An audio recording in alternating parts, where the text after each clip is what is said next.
Hello, ഡൽഹിയിലത്തെ autorickshaw നിങ്ങൾ കണ്ടിട്ടുണ്ടോ? അതാണ് നിങ്ങളിപ്പോൾ കണ്ടുകൊണ്ടിരിക്കുന്നത്. ഒരുപാട് കളറിൽ റെഡ്, വൈറ്റ്, ബ്ലൂ അങ്ങനെ ഒരുപാട് കളറിലുണ്ട്. ഭയങ്കര അടിപൊളിയാണ് ഓട്ടോറിക്ഷ. പുറമൊന്നും അടച്ചിട്ടില്ല, എല്ലാം ഉള്ളിത്തെല്ലാം നമുക്ക് കാണാം. അങ്ങനത്തെ ഒരു ഓട്ടോറിക്ഷയാണ് ഉള്ളത്. ഉത്തം നഗറാണ് ഈ സ്ഥലത്തിൻ്റെ പേര്.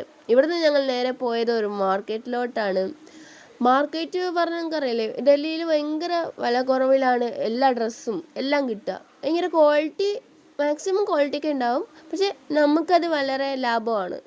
150-ന് 2 ടീഷർട്ട്, 150-ന് 2 പാൻറ്റ് അങ്ങനത്തെയാണ്. ഭയങ്കര ലാഭകരമായിട്ടാണ് എനിക്ക് തോന്നിയത്. ചപ്പ് ചവറ് പോലെ ഇങ്ങനെ കിടക്കും ഡ്രസ്സ്. നമുക്കത് സെലക്ട് ആക്കിയിട്ട് എടുക്കാവുന്നതാണ്. വളരെ അടിപൊളി കളക്ഷൻസും അതിനവിടെ ഉണ്ടായിരുന്നു. ഒരുപാട് കുർത്ത, പാവാട, പാൻറ്റ് എല്ലാം ഉണ്ടായിരുന്നു. ഒരുപാട് സാധനങ്ങളും മേടിച്ചു. അതിൻ്റെ അപ്പുറത്ത് നേരെ മെട്രോ ഉണ്ടായിരുന്നു. അതാണ് ഇപ്പം നിങ്ങൾ കണ്ടുകൊണ്ടിരിക്കുന്നത്. അടുത്ത വീഡിയോ ആയിട്ട് പിന്നെ വരാം.